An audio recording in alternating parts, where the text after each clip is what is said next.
This is Transqat. What is Transqat? Transqat is a safe space. It's a place for respectful conversations about transgender issues. It's a place for queer people to come tell their stories. I'm host Claire McCarthy. Welcome to Transqat. I was having lunch with a friend recently. We were talking about the business of podcasting, and they told me something I didn't want to hear. They said, Claire, you need to learn to ask for help. They had no idea how deeply ingrained it is that I never do that in any aspect of my life. Seriously, ask anyone who knows me. It's a real problem.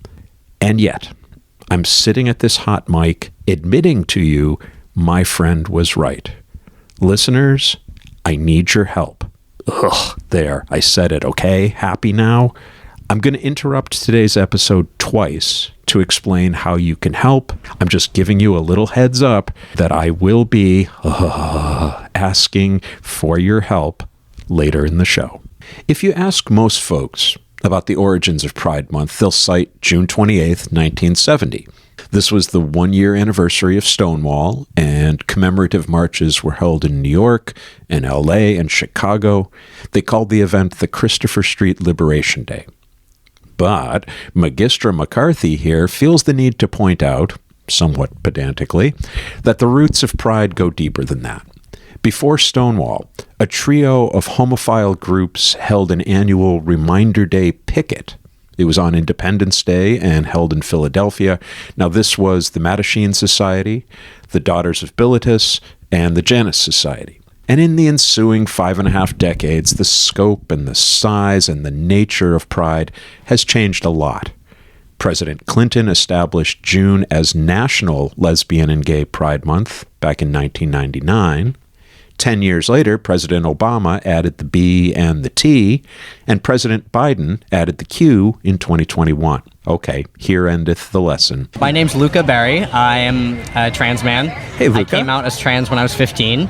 You know, I've been on T for what, 3-4 years now? Yeah. 15 is middle school, yes? 15 is high school, so It's freshman high school. year, yeah. Okay. Freshman and sophomore year. Yeah. My mom's going to join in. Excellent. So, yeah, okay, so 15, high school. How do you get to that decision? You know, it was a long period of being mentally unwell. Yeah. There was a period where I didn't know who I was, and I was really depressed. I was on the verge of, wanting to take my own life. And I kind of came to a point where I was staying for a couple days in Bradley, and I was taught about, it's okay to be trans. I mean, I had known trans people, I had seen trans people, but nobody had actually told me that it was okay to try something new. That you can say that, like, hey, I wanna see if maybe I'm a guy. Like maybe that'll work out for me. And it's okay to do that and for it to work out, and it's okay for it to not work out. Either way. Yeah. It's not. Mom, when you were watching this struggle, what were you feeling? What were you seeing? It was really hard to watch him go through the struggle. So as my daughter for, 14 to 15 years, always a very happy kid, always the tomboy, always, hindsight is 20/20. So I look backwards and I'm like, okay, yeah, Boy, that why makes did sense. I not pick up on makes this? sense. Yeah. But I was a tomboy. I grew up with brothers, so it never really fazed me that she didn't want to wear dresses and she didn't want to do this and do that. Mm-hmm. Played with dinosaurs and trucks. Still do. Excellent. But Excellent. the mental health took a turn when her physical body started to blossom after puberty. Mm-hmm. So when, as an adolescent, her physical form was very asexual, tall, thin, no curves, no nothing, string bean of a kid. And it wasn't until the curves and the breasts and the different changes started that the mental health in turn started to spiral. Right. So instead of something in the abstract, I wonder who I am. Yeah. All of a sudden, your body is changing and your body is making decisions for you. Yeah. Right. Yep. So I saw a lot of depression. I had him in counseling. We were, obviously seeing doctors. One day he said to me, when I look at myself in the mirror, I hate myself and I want to die. So my older brother is gay and part of the LGBTQ community in Boston. So I immediately called him and said, I need a referral for a counselor in Rhode Island that specializes in LGBTQ. I think Luca might be trans, or at the time it was Leela. I think Leela might be trans. He's having a lot of mental health issues. My brother immediately found me support. That's how we ended up in the Bradley Hospital system, the Lifespan system. They were amazing. It was not an easy road. It was a year and a half of, from a mom's standpoint, pure hell, because I didn't know if my kid was going to be safe. And, you know, because of that mental health struggle I went through, I was very irritable. I look back at myself, I don't want to say I was a bad person, because I was not a bad person, I was struggling. Yeah. But I was not the kindest person. Yeah. Because I didn't know who I was. Yeah. Well, if you're not able to take care of yourself, how can then I you take have care of nothing others? to give. No. There was no self-love there at that time. And it hurt as a parent to see that. But when Luca came to me and said, I think this is what's happening and I think this is something I need to explore, people always want to praise me for being accepting of my child, but what you don't understand is the only thing that changed is the outside packaging. My kid is the same person on the inside. Exactly. So when this was something that was going to make him happy and whole, it was absolutely a no-brainer at all. Just a matter of getting to the resources that you needed. Right. Because Luca, as you were walking by before we started recording, you are so comfortable in your body. It radiates off you. I can see it. This is my first time in like a huge crowd, like just kind of like showing off what, you know, who I am and like what I've been through, and it's really important to me. You have this magnificent facial hair, chest hair. You look magnificent. Lots of hard work. I remember going into my top surgery and being so upset because I was like, I worked so hard on this chest hair and now it's going to be all gone. Oh, that's right. It's going to be shaved. Yeah. Was it just shaved for top surgery, not electrolysis or? No, they shaved it, and then it, like, you know, as soon as I blinked, it was back. I mean, you know, I grow hair like a man, so I shave one day and it comes back, you know, maybe 4 hours later. So, Luca, as your mom was telling the story, depending on where you were, the pronouns changed and the name changed. When that happens to me, I flinch. You seemed much more comfortable than me with that time shift between she and he. Oh, yeah. I mean, you know, I was born Leela, and I was Leela for 14, 15 years of my life. That's still me. That's still a huge part of my journey. And she's there. She's me. But, you know, just, you know, she is now just the first half. Just the first half. It's like I feel like, you know, metamorphosis. That was my caterpillar phase. Absolutely. And, I have you know, a now I tattoo on my leg that says Leela. And my tattoo artist said, "Do you want me to cover up the name?" And I said, "No. I had Leela for 15 years. That was real." And now I'm not ashamed one, of that. Now I'll plan one that we already have one plan that says Luca. So that's another part of the journey. So. Oh, it's just an excuse to get a tattoo. It's just another excuse for a tattoo. Any excuse. He has a younger brother and sister who were very young when he transitioned, and we've navigated their friends' questions and you know, the younger generation, and it's been an awesome journey to be on with Luca because he is so accepting of people stumbling and of people being human. Because it's been a process for you, and so if someone says Leela I try to give everybody she, the benefit of the doubt. You know, there are people obviously that you don't see every day that, you know, in their mind you're still a young girl.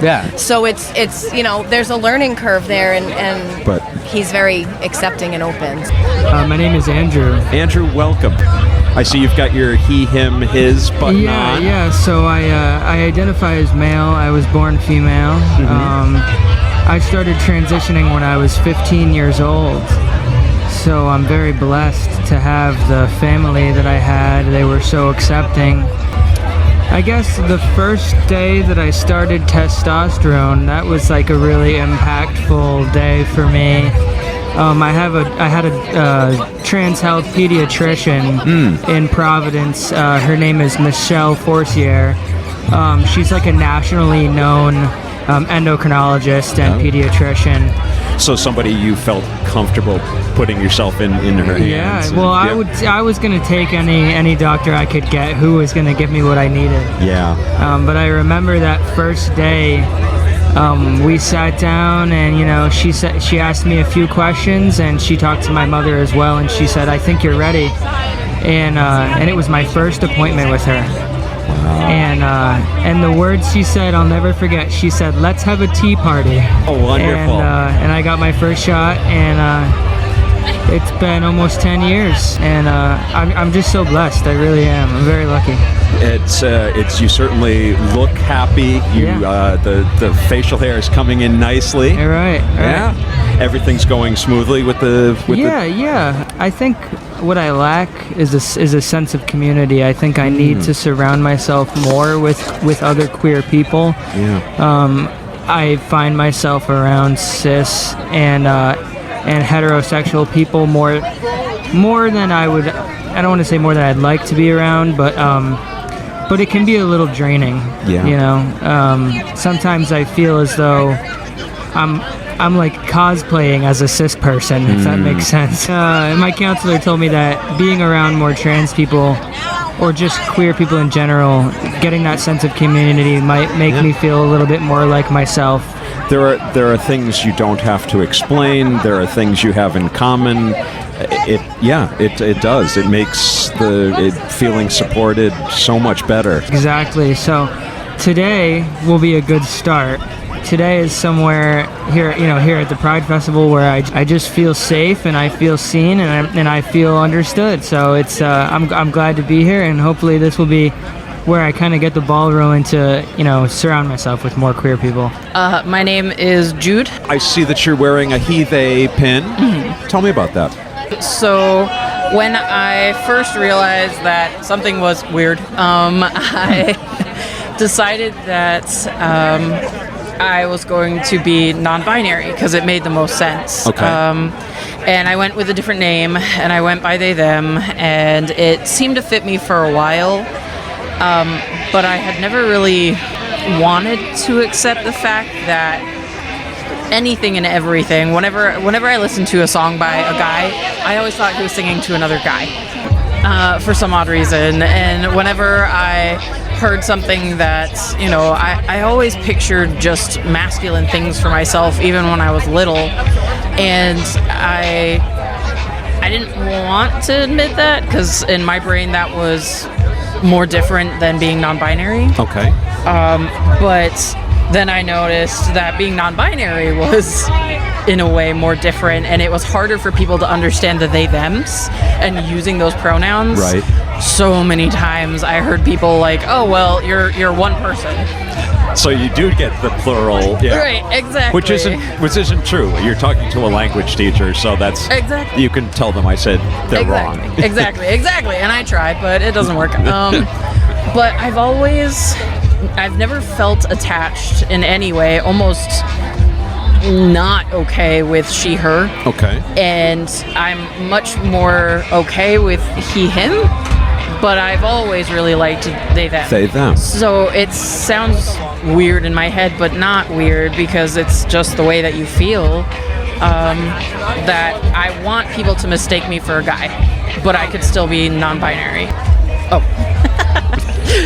Sorry, my wife she's trying to gathering all the things. Yeah, she's trying to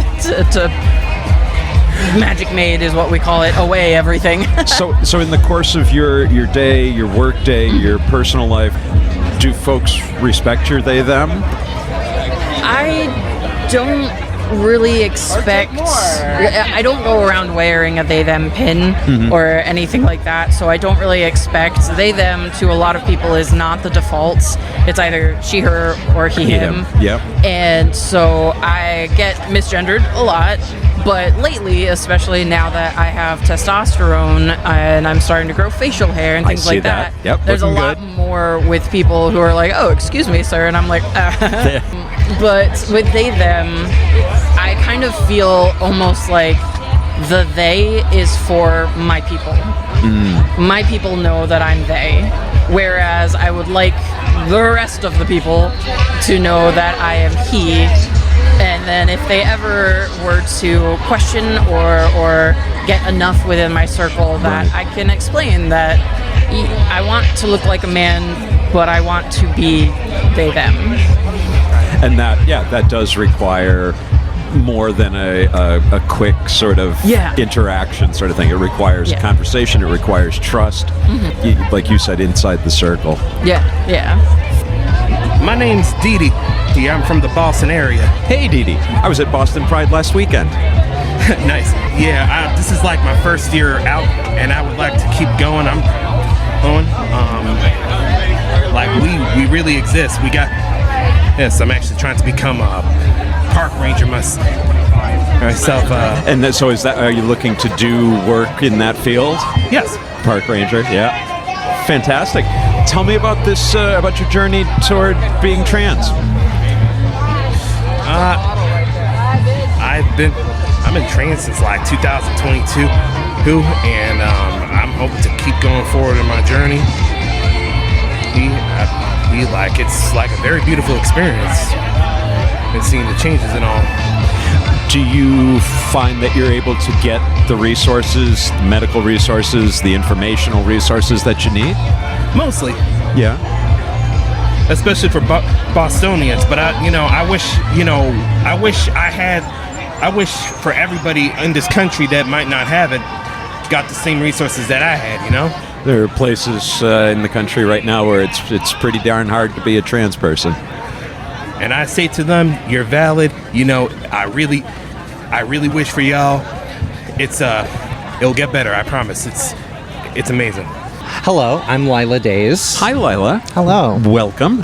So, how far back do you want me to go? Oh, So, I grew up in a... First, the dinosaurs ruled the earth. Oh, yes, I know. No, wait. First, I know, the magma absolutely. cooled, Yes. and then the dinosaurs. Yeah, or if you really want to go even further, then things either exploded and created everything, or someone just woke up one morning and was like, hey, I want this all just to be there. Yeah.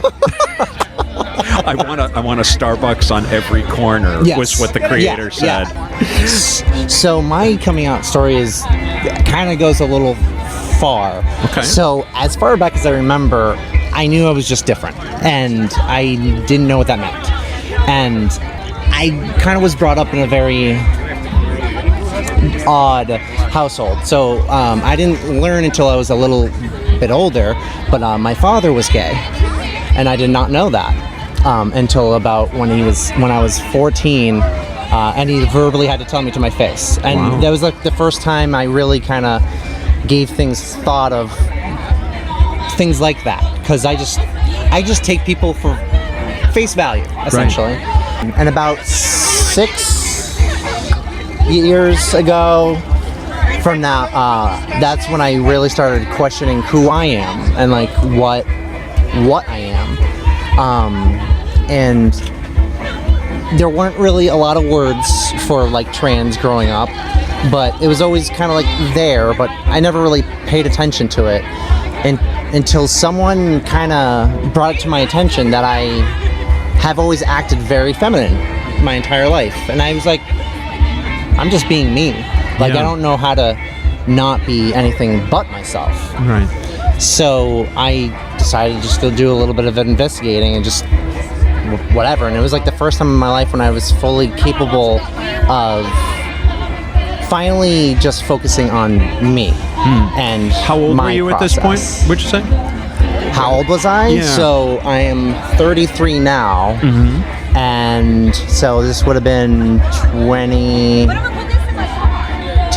Okay. ish, and it was just a very odd part of my life that I didn't really see coming. It kind of blindsided me. Wow. Which is okay. I at first I really tried to be like, no, like there's nothing wrong with me. I'm just whatever. Yeah. And it took maybe a good 3 years after that when I was like, no, something's going on. Like, I can't ignore this. Like, I don't know what this feeling is, but it's strong.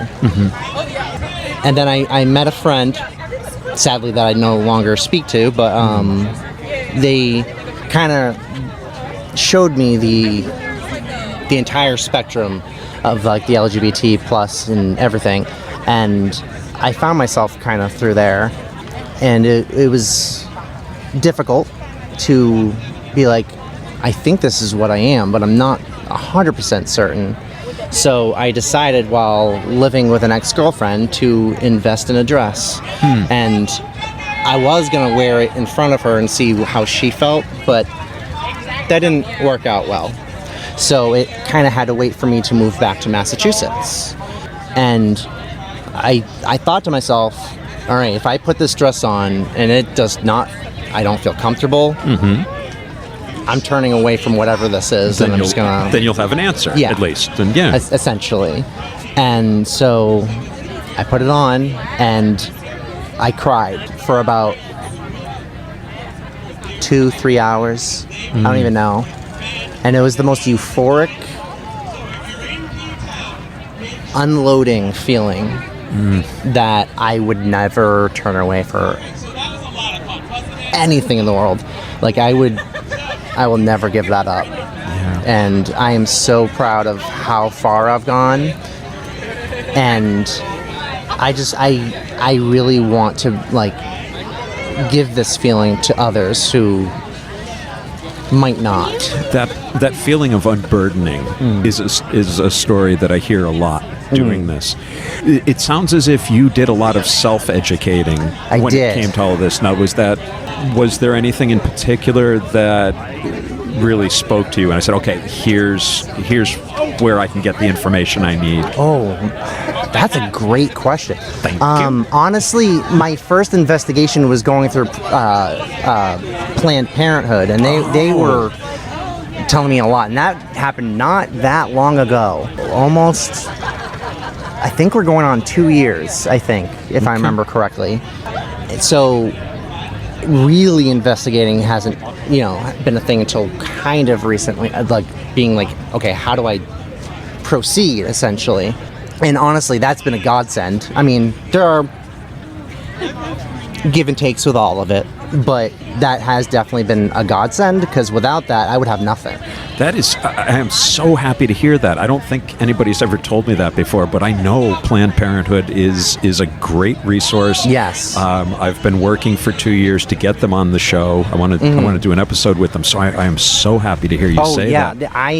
I am so thankful that they exist for not only like the LGBT, but just in general, because I always thought growing up that they only did essentially like abortions, like everyone thinks, right. But no, they do so much more, so much more.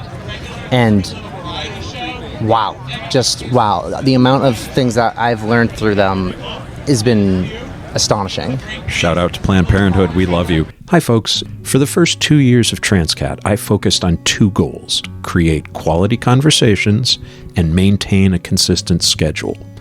I've done that. Now I need to turn some of the focus to money.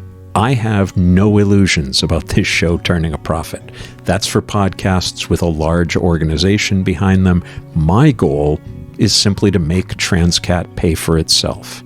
You get to access the show for free, and it's important to me that this always be the case. But you might not know that there are fees, subscriptions, equipment, and travel costs behind the production. How can you help? Well, on the support menu at transqat.com, select Donate, then hit the PayPal Donate button. You can make it a one-time thing, or you can set up a monthly or even yearly recurring donation. Also on the support menu is an option to sponsor. Your business or organization can sponsor one or a block of episodes in exchange for a 30-second ad and a social media mention. Details are on the site. Listeners, if you know of a business or group that might be a good fit, let me know so I can reach out. Or maybe you could do some of the legwork and ask the next time you're there. If this show has value to you, if you support civil discourse around trans and queer issues, support the show.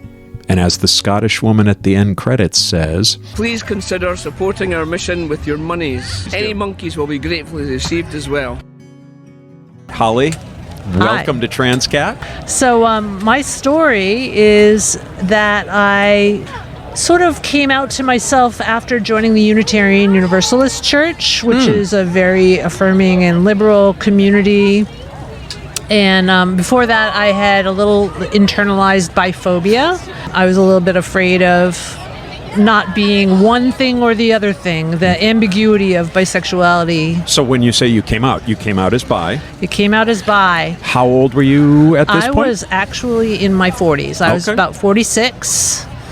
And before that, I, just sort of kept to myself and didn't really have an identity other than, I thought I was, just someone who didn't like to date and didn't want to talk about sexuality. And, I also, not long after coming out as bi, I started a gay group, a LGBTQ group at the church where we meet and talk about, issues that we are dealing with.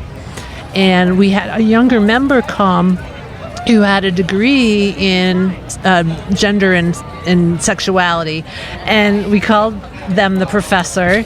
And they talked about a lot of identities that I hadn't heard of. I'm in my 50s, and a lot of the identities are just kind of coming to light now. Right.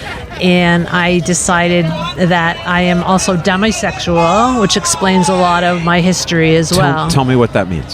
So demisexual means you're only attracted to someone after you've formed an emotional attachment. Like if you're emotionally bonded, then it's, then the sexual attraction happens. Okay.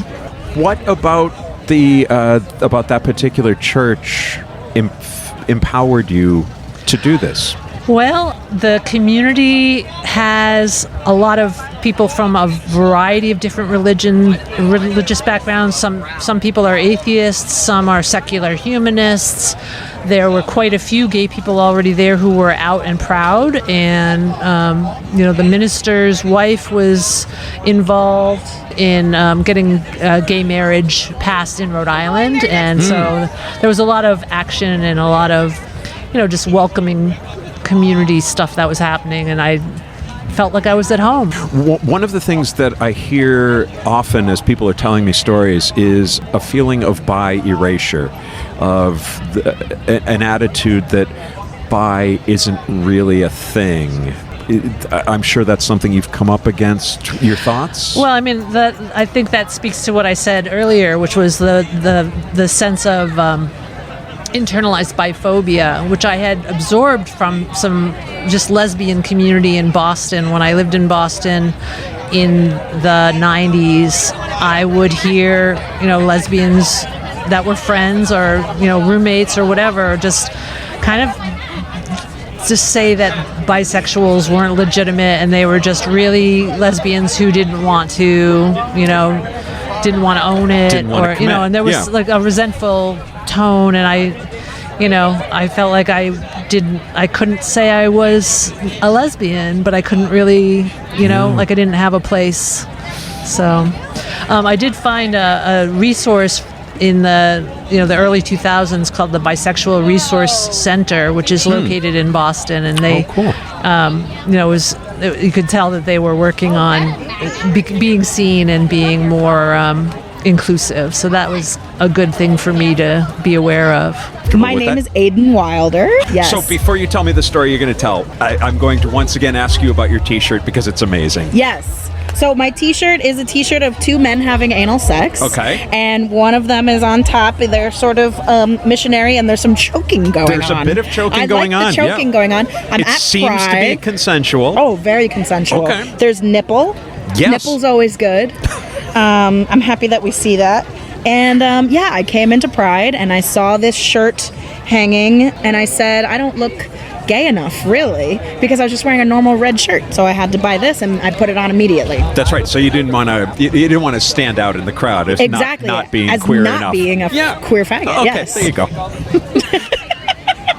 Tell me a story. So my partner is 65, and they are a trans masculine dyke, and through my relationship with them, I've learned a lot about different people in Rhode Island who are gay, and queer spaces, queer geography, from before my time in Rhode Island. And so we're starting a queer geography history project. There's ease where they lived, where they grew up. There was a woman named Rowena Tingley who lived in a big estate by herself and with her partner for about 30 years. She was born in 1884 and she died in 1971. Rowena Tingley. Rowena Tingley. So I'm on the hunt for information about her, have lots of census stuff, and we're going to be actually creating and then we're going to, you know, that's just one example of a person. She lived with her partner there for 40 years in North Providence named Edna. She, you know, bred German Shepherds. She was totally butch by the pictures. So that kind of stories. And then we're actually going to put it into an actual Rhode Island map. So like the old queer bars that aren't there anymore downtown. Now, would you set up sort of I mean, it sounds like that would be rife for a tour where somebody could come to Rhode Island and take a tour of these spots. That's a really good idea. Thanh you. Well, wow. I want a piece of the profits. Yes. And I would love, I guess the concept that we have right now is it's going to be an interactive online map where you can click in and listen to oral histories and see old pictures. And this sounds amazing. Just like, when this comes together, you need to be on the show. Yes, you I would love come that. Be a guest on the show and talk to me about that. And if you have any, are you from Rhode Island by any chance? Connecticut. From Connecticut? But it's not tough. It's like an hour and a half. I'm really pretty much just doing oral histories with like queer trans people I meet that are like over 50. I am 61. Great. I'd love to do an oral history with you. Over 50. Okay. It's not like it's not a lot. Like over 2 seconds over 50. Right. I could pass You're for just 50. a baby. The baby trans dyke across the table from you. So tell me about this t-shirt. Okay, so it says no gender, only goose. All right. And the goose in the picture is waving a flag. It's a non-binary flag. It's a non-binary flag. Okay. I'm pretty sure I get the joke. Okay. But I'm going to ask you to tell me anyway. Okay. There's a game that came out like during COVID, I think, that's called the Entitled Goose Game, where the whole point is that you play a goose that's chaotic and like, you know, goes through a garden and like destroys the garden and like is in the neighborhood and is like pinching kids and like honking at people. As geese are wont to do. Right, exactly, yeah. And I really relate to my soul on the level of a goose because I feel like wherever I go, that's what happens. I either, you know, forget something or knock something over. It's just very chaotic all the time, but that's kind of life, and I love that. That was not even remotely what close. I was thinking. No, but your story is so much better. Yeah, no, I get that, absolutely. This is a scary-looking group of I've never had this before. Isn't it? Yeah. It's We actually all work at our college radio station. Really? Yes. Tell me about the station. Rhode Island College, WXIN. So I asked you over to the table. First of all, tell me who you are. My name is Jamie. Hi, Jamie. I asked you over to the table to tell me about your shirt, which is magnificent. Thank you so much. I made it. No, it has. So it says "boys with tits" on it. Okay. Because I'm trans and I'm a boy with tits. There you go. So that's why. In case there's somebody now, when you say that to me, I get it. Mm-hmm. But for somebody who's listening that maybe scrunches up their eyebrows at that, it says, what do you mean? How is that possible? Well, I haven't been able to have top surgery, so I still have them. Oh, is that something that matters to you? To me, having top you don't surgery? need to be medically transitioned to be trans, but it's important to me. Excellent. That's something people needed to hear. Yeah. So you're hoping that top surgery is in the cards? Yeah, that's a goal for me, but you don't need to do that. That's just something I want. For me, and I'm moving in the other direction, top surgery was probably the most affirming part of my journey. Yeah. Also the most painful. But no, yeah, that I've heard that. Yeah, I mean, but there was something about it that was just, this is what I've been waiting my whole life for. It's sick. Yeah. Getting on testosterone was like that. It's cool. Oh, so are you, when you're doing the T, are you injecting yourself? Yeah, Where do you go? Abdomen. Abdomen, really? Okay. Yeah. So that's not as deep as going No, in so you can do one in your leg where you go all the way in, but if you do one on your abdomen, it's like halfway. Oh. It's also like, I don't actually know if there's a big pain difference. It's easier for me to do it there. Neat. I've talked to a lot of trans guys who develop sort of a shot phobia, anxiety, phobia. No, so I'm pretty early, so I haven't gotten there, but I do have friends who have got. It just happens. Yeah. It's like you just get kind of nervous eventually. I think. Yeah. thank you so much for stopping by. Thank you for asking me about my shirt. That was like my favorite thing ever. Oh my gosh. I am holding in my hand a zine called Memoir of a Mirror, Volume 3. Yes. Queer Joy is Beautiful by Meg Tancredi. I assume you're Meg. I am. Meg, welcome to Transqat. Tell me about this zine. What am I going to find in here? I wanted to talk about some current events that are going on, such as the genocide happening in Palestine right now. And I felt like that was very important to talk about, especially because with Pride is a protest. It's also a celebration, but it started as a protest. It's still an ongoing protest. So I felt it was really important to address that, you know, we're still protesting and there's still a lot of progress that needs to be made, and we can't have liberation without liberation for everyone. I also wanted to share some stories of some queer local artists. I have some musicians in there who I worked with, put their words in there. So it was really nice to work with some people on that. Is this an ongoing project or is this a one and done? I would like it to be an ongoing project. I've done 2 volumes already on some different subjects, but I would like to keep doing it, yes. Where can folks find this? I haven't really figured out a good way to get it out there yet. I do have my photography Instagram account, Meg Tancredi Photos, which I've been sharing it digitally on. I'm still working on a way to get physical copies out there to people. Right. That's old school. Yeah. Because I remember the days of zines where you put them in the mail. Yeah, where you found a bookstore. And this is great. Thank you so much for sharing this. Thank you so much. When you do have a place where folks can get at it, let us know and I'll link to it. Okay, I will definitely let you know. Thank you so much. Happy Pride. Me again. One last thought about financial support. I am working on designing some Transqat merch. I'm hoping that will be available in early 2025. Maybe you're asking, Claire, what can I do besides giving financial support? So glad you asked. For each episode of Transqat, I put out 2 to 3 promotional social media posts. And at the moment, I'm on Facebook, Instagram, TikTok, YouTube, and LinkedIn. If each of you were to share these posts with your network of contacts, we could grow Transqat exponentially. The more downloads per month, the more appealing the show is to sponsors. Also, more listeners makes it a little bit easier to book guests with national or international renown. So help promote the show. Share my posts, comment on why you enjoy Transqat, encourage others to subscribe and share. Back to the show. Hi, I'm Sade. Hi, Sade. How do you spell that? Sade. Oh, okay. Just like the singer. Yeah. So we came here today, me and my friend Kira. Hi, Kira. We're both aro-ace, which is short for aromantic asexual. Ooh, okay. So for those who are not familiar, tell us about those terms. So basically, it's someone that feels little to no sexual or romantic attraction. Okay. So it doesn't have to be, you can feel more of one than the other, but as long as you like have a lack of feeling for both, then you're aro-ace. Okay. And we have a flag. And we only were able to find maybe 2 stores that have anything for it, which I was shocked by just because it isn't like that crazy and the flag is kind of old. Because, you know, it's so just you would a think combination. It would be around. Yeah. So describe the flag. What are the colors? So the colors are, it's like a sunset, orange on top, Ooh. Yellow, white, light blue, and then dark blue. Oh, I like it. It's very pretty. I like it too. You have more colors than the trans flag, so I'm a little jealous. Oh, I have tons of flags.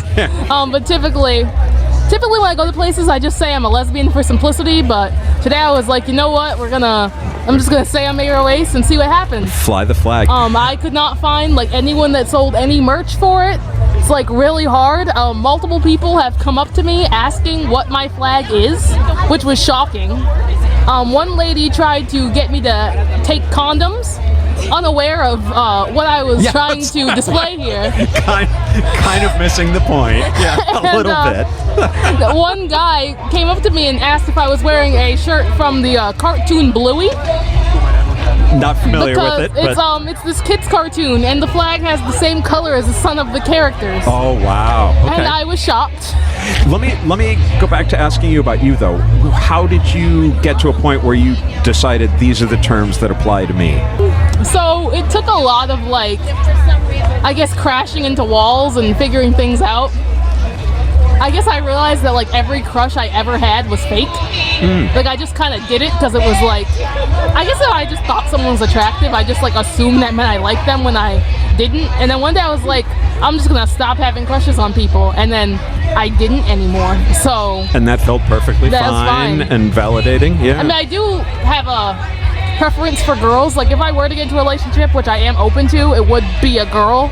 But like I find them attractive, but I just don't have crushes, which is like the main thing that makes you aromantic. So, because they can, aromantic people can date, asexual people can have sex, all that stuff. So yeah, it's just how we got here. Yeah. In fact, feel free to move the Yep. the words and the wires and the stuff and the and things. the cable management, the everything. There you go. Do you like the I do. setup? It's good. Yeah. So it's a nice you were little telling setup. me about your T-shirt. Yes. So, hi, my name is Ali Oriani. Any pronouns? It's all good. I am a professional stagehand in Boston, and I also work for Providence because I do some local stuff and I do some freelance stuff as well. And so today I am a white, feminine presenting human with dark brown hair. And you're willing to come out on mic as being a human. You're saying no shame, no shade. Like literally, I will. I am one of those people that like I'll use the gendered like stuff or whatever, but at the same time, like more often than not, you'll hear me be like, oh, they're a nice human, like they're a decent human, something like that. It's always adjective, and then the noun ends up being human for some reason. I don't know. I like it. But yes, so I am a feminine presenting white human with dark brown hair, brown cowboy boots, shorts, and a Queer Eye remake shirt that I got from Target, # not sponsored. But basically, so everybody knows in the queer community the show Queer Eye for the Straight Guy. And it was a show that was in production in the 2000s where 5 gay men were doing extreme makeover type stuff in and there was all a different fair amount of snark involved in the original it was 5. a fair amount of, but it was making over straight men in areas of fashion, culture, which is basically like self-care stuff, hair and grooming, food and wine, and interior design. And so Netflix, like 15 years later, I want to say we're at, decided, okay, we want to bring back the show. And Netflix decided that they were going to get 5 queer humans. They have Tan France, who does fashion. They have Anthony Porowski, who does food and wine. They have Karamo Brown that does the culture stuff. They have Bobby Burke, who just left the show actually, do interior design. And we had Jonathan Van Ness, who is our non-binary queen, who does the grooming. And so they all came together and they really wanted to expand on the show. And what they wanted to do with it was they wanted it to be people of all genders. They wanted it to be people of all different types of all walks of life everywhere. And they wanted to travel. They wanted to, I don't know how much traveling they did in the original show. I'll be honest, I'll date myself. I was born in the 90s. So like I wasn't old enough to watch the original show, but they go to all the, what you would consider the quote unquote red states. So they go to Austin, Texas, and they go to like New Orleans, and they go to big cities, but they go into big cities inside of red states. And they just have a grand old time and just make over everybody from all different identities. It's not just straight men anymore. So there's a lot of queer representation in the show. There's a lot of trans representation in the show. So folks who are listening should check out both the original, which I believe aired on Bravo back in the day, and the new one on which is Netflix. on Netflix. And I believe they are like 7 seasons deep now. Wow. Okay. Yeah, it's been a road for them. It's been nice to watch the remake and see. I hope to go back one day and watch the original show because I've seen Carson and I've seen a little bit about what he's about and I'm fascinated. But like, it's been good to at least watch the remake and be like, oh, this is awesome. At a certain point, A woman about my age stopped in front of the table and began what looked like a grad school seminar right there on the walkway. She was holding forth on a number of subjects to a group of very attentive young women. And as I listened, I was reminded of the Peripatetic school of philosophy in ancient Athens.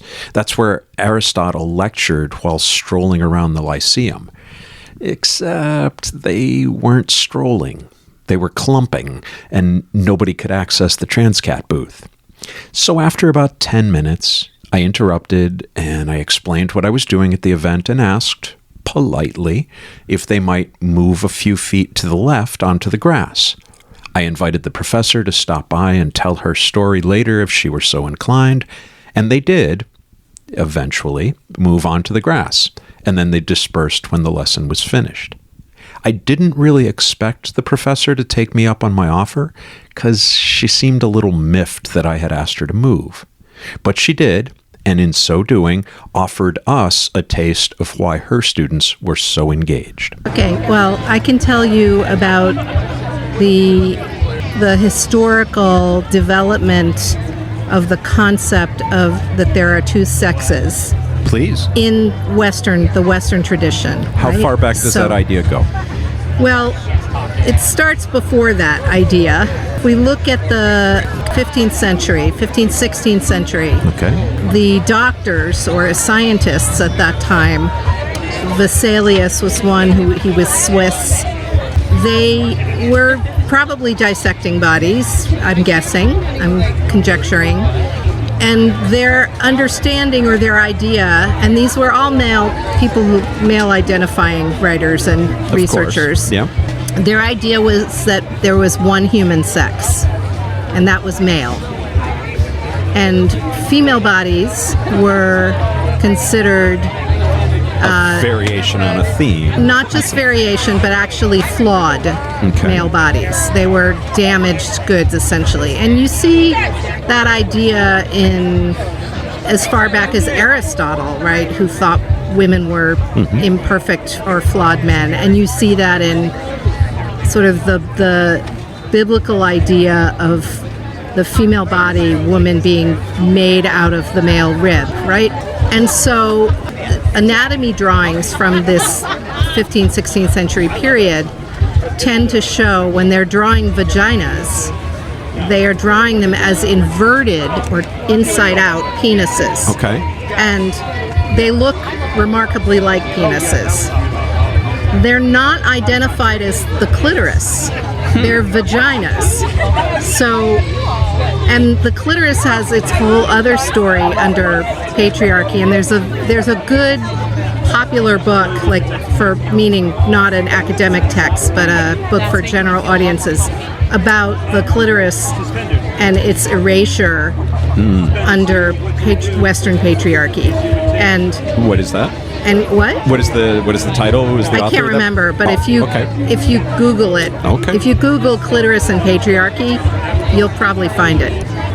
So I actually think it's the research on this doesn't typically talk about the clitoris, and that's a problem with the research.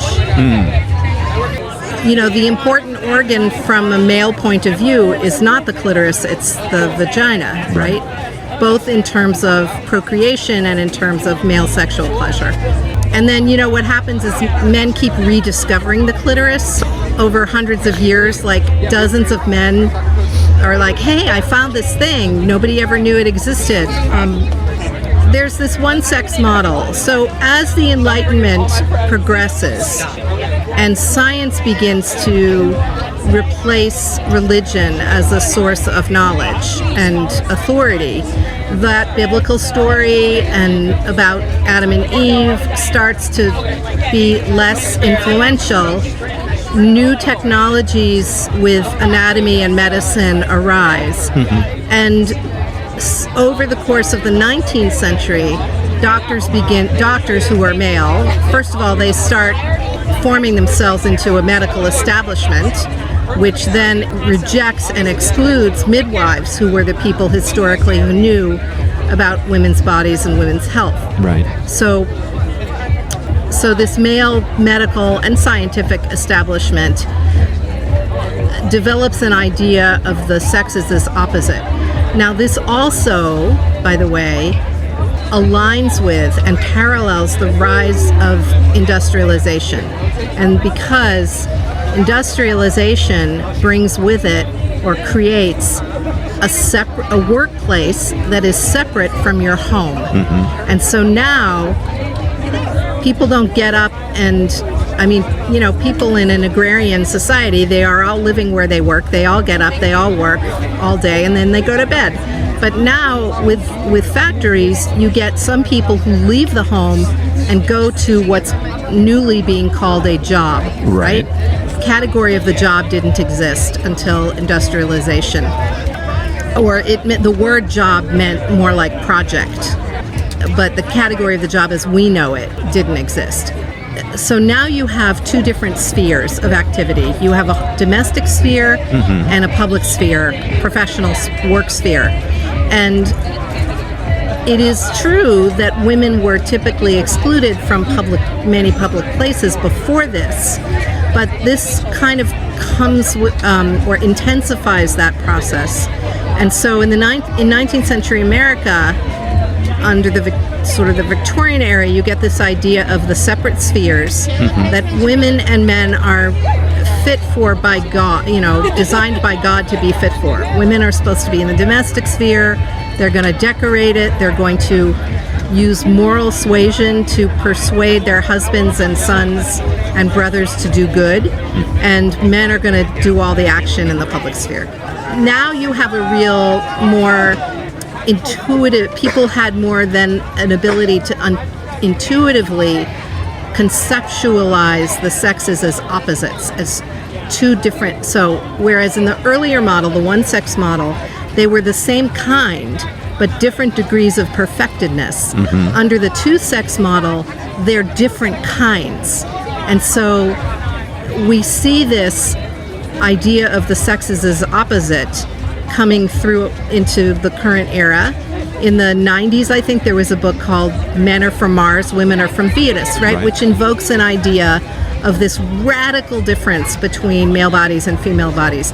It turns out that the difference in male and female bodies is something like 3 to 5%, right? So if with that small an amount of difference, it makes no sense to talk about these two kinds of bodies as opposite. Nevertheless, that's the prevailing view, and it's gender binary, it's heteronormative, it's sexist. It's also biologically incorrect. It's biologically incorrect, and it makes no room for intersex people, right? It doesn't look at bodies as existing along a continuum. So it does a lot of damage. I wouldn't advocate going back to the one-sex model because that was also problematic. But that's been, as you say, the medical communities coalesced, that was anything that didn't fit their preconceived notion of what the data should be was just excluded. And so intersex people were just considered an aberration, as opposed to, as you just said, we have a continuum here. It's still true that there are research physicians who will not include women in their studies of health, because their argument is that women's bodies are somehow weird and not the normal body, and that they will mess up their research, right? So it's equity in medical research for women is still an issue. I'm Mela.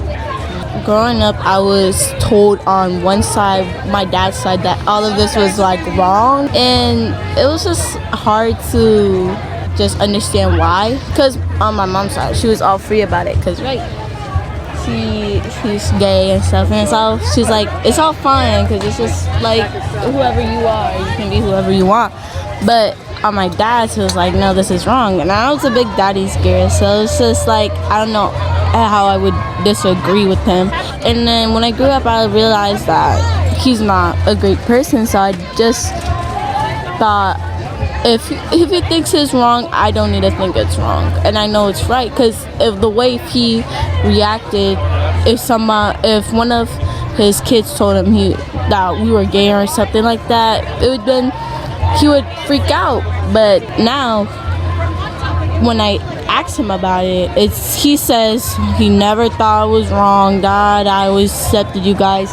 But if I told stories about how he would react to my sister or any of us talking about it, or even someone on literally YouTube or TV said that they were lesbian, he would get mad. So even talking about it, like say at the dinner table, like okay, so-and-so, my friend is saying this. He would tell me not to hang out. Don't talk about it. Yeah. If I was watching YouTube one time and I was in my room, I was chilling, and he came in because he was giving me dinner, and I was like, on the TV. It was like Sims 4.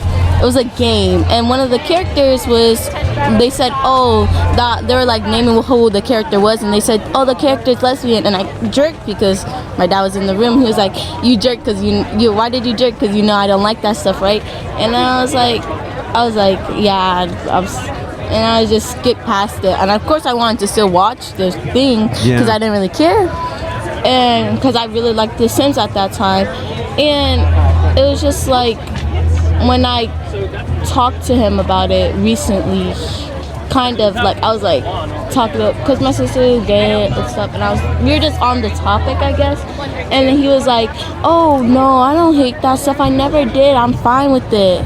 But the way he reacted did not show, like, because why would you lie about that if you know it's true that you didn't? But it sounds like maybe he's been able to rethink things and move towards something a little more. But still, what the thing is, if I told him about something he did before, he's gonna deny it if it makes him look bad.